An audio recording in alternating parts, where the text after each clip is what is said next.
Читай во имя твоего Господа, который сотворил все сущее. Родители привили мне любовь к религии. Согласно хадисам, она считается самой величественной и объемной сурой. Я думаю, что это обязательно, чтобы у нас была своя нейросеть. Он умрет последним между раем и адом, исполнив свою обязанность. Каждый посланник является и пророком, то есть ему ниспослано откровение, и ему нужно распространять это на земле. Таковы те, которые правдивы, таковы богобоязненные. Юнус, был ли в твоей жизни момент, когда религия стала личным, осознанным выбором? Я думаю, что, насколько я помню, с детства я хотел поступить в медресе, потом хотел в университет.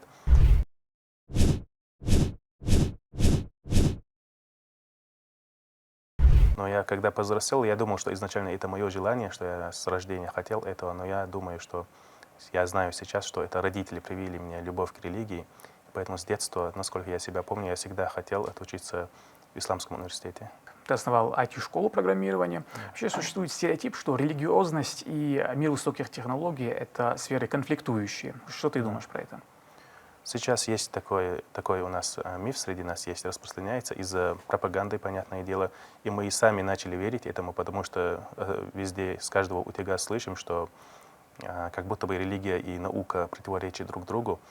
И на самом деле, в самом начале эпохи, когда ислам распространялся, среди нас были великими учеными, которые вообще как было, люди, которые веруют, были образованными людьми, сразу думали, что это образованные. Вот, как сейчас кажется, науке, все люди, которые в религии находятся, считали, что они образованные. Люди, которые не веровали, это атеисты. Оказалось, что это какие-то дикари, отсталые люди. Тогда понятия были такими. Сейчас все это буквально поменялось полностью, но это буквально не противоречит друг другу. Вот мы живем эпоху такого стремительного прогресса. Как мусульманин, как программист, как вот ты оцениваешь вообще этичное влияние нейросетей на человечество? Я думаю, что если у нужных людей будет своя нейросеть, я думаю, что это обязательно, чтобы у нас была своя нейросеть. Если все будет развиваться таким образом, что у нас тоже будет своя нейросеть, я думаю, что это принесет благо. Но если эти нейросети будут в руках только наших оппонентов, то я думаю, что очень печальные последствия нас ждут. Хорошо. Юнус, у нас 10 вопросов, все они на религиозную тематику. Если ты готов, давай мы начнем. Значит, и есть подсказки. Это 50 на 50, право на ошибку и звонок другу. Что выберешь? Так, давайте право на ошибку. 50 на 50. Хорошо, и первый вопрос звучит так. Какое самоназвание не упоминается в Коране? Фуркан, Китаб, Танзиль, Тафсир. Так, Китаб упоминается, Танзил во множественном месте упоминается, Фуркан тоже. Тафсир мы называем это тафсир, то есть толкование Корана имеется в виду, но в самом Коране об этом не говорится. Коран содержит несколько самоназваний, таких как Аль-Фуркан, Аль-Китаб, Аз-Зикр, Ан-Нур. Что касается тафсира, это толкование Корана и Сунны, отдельная дисциплина исламского богословия. Второй вопрос. Какую суру называют вершиной Корана? Ат-Тауба, Аль-Бакра, Аль-Кахф, Аль-Аляк.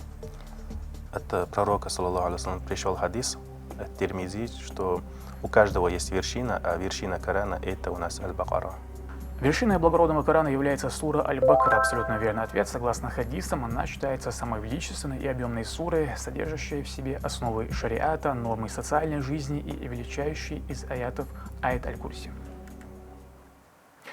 Третий вопрос. Сколько сур ниспослано в мекканский период? 79, 83, 86, 91. Так, всего сур у нас 114, 28 из них мединские, значит 86 остается. Это мекканские суры. Мекканская сура — это хронологически ранние суры Корана, ниспосланные пророку Мухаммаду, да благословит его Аллах и приветствует, до переселения в Медину. Они короче мединских, состоят из лаконичных аятов, сосредоточенных на основах веры и историях пророков. Четвертый вопрос. Что встречается в благородном Коране чаще всего? Имя Аллаха, преславен Он и возвышен, клятва, поклонение, рай. Обо всем этом там часто упоминается, но везде, на каждых сурах мы начинаем бисмиллах, бисмиллахи рахмани рахим. Даже без учета этого, там Аллах упоминается очень часто. Я думаю, что это Аллах. В благородном Коране чаще всего повторяется имя Аллаха более 1598 раз. Также среди наиболее частотных слов Ар-Рахим, милостивейший, 114 раз, и такие понятия, как день, 365 раз, вера, верующие, а также упоминание о рае и аде. Пятый вопрос. Какая сура ниспослана первая? Аль-Аляк, Таха, Аль-Касас, Аш-Шура. Первая сура — это у нас, наверное, многие об этом знают, Аль-Алак, и первая ая там Икра. Икра бисми роббика аллази халака, то есть читай. Это также укрепляет то, что мы говорили до этого, то, что знание, наука в исламе одобряется, и первая сура Аль-Алак, где говорится Икра, начинается с Икра, читай. Первое откровение пророка Мухаммада, благословить его Аллах и приветствует, получил в 610 году, находясь в уединении для молитв в пещере Хира. Ангел Джибриль явился ему с первыми 5 аятами суры Аль-Аляк, с вусток, приказав «читай». Это событие знаменовало начало пророческой миссии и ниспослание благородного Корана. Шестой вопрос. Какой ангел должен погибнуть последним? Джибриль, Микаил, Исрафил, Азраиль. Так. Это у нас Маликуль Маут, ангел смерти мы называем его, и его имя Азраил. Так, Азраил — это у нас ангел, который Аллах поставил над изъятием душ.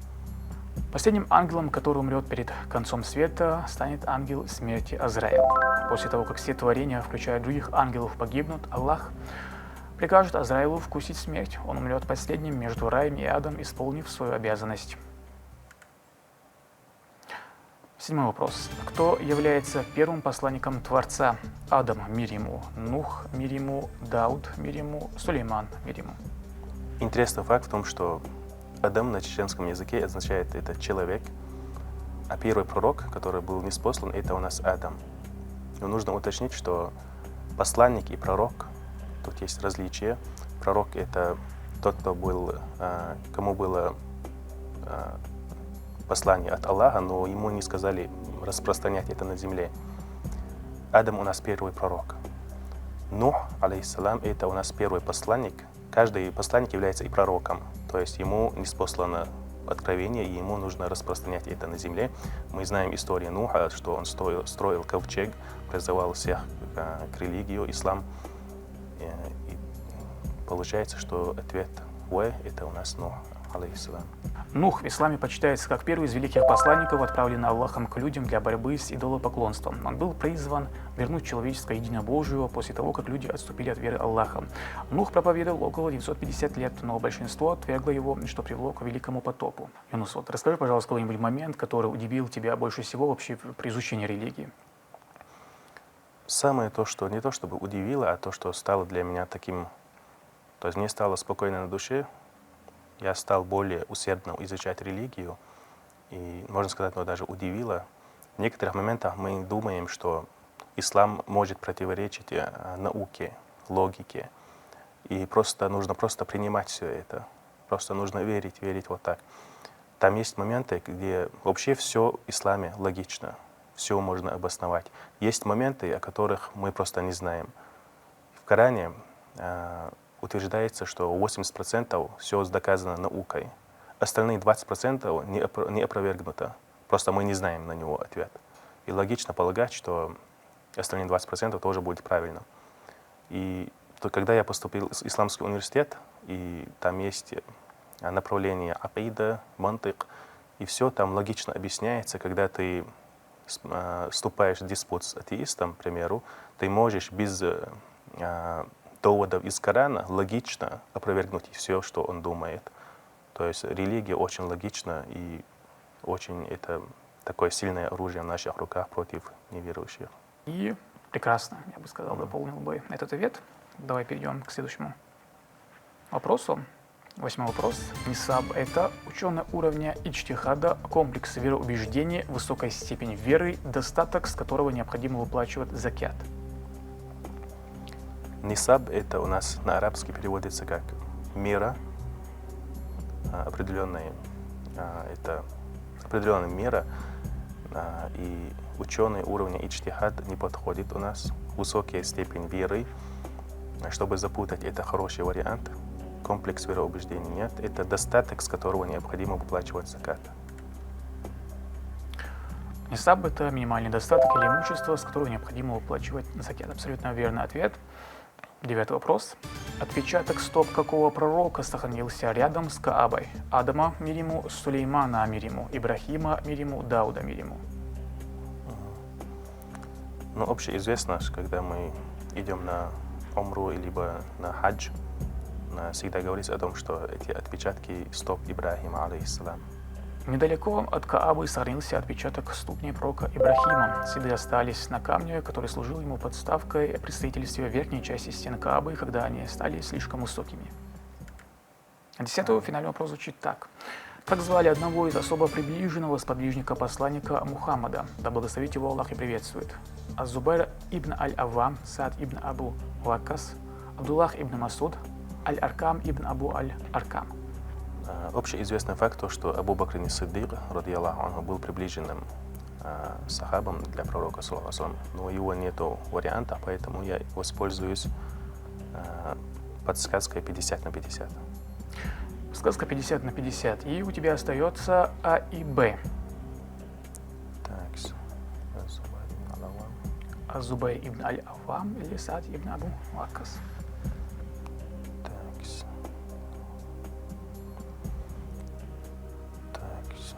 Я думаю, что это Az-Зубайр ибн Аль-Аввам. Так, думаешь, это окончательный ответ? Так.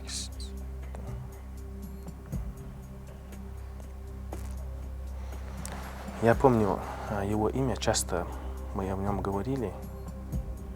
Наверное, когда я учился, часто я слышал о нем, часто о нем говорили.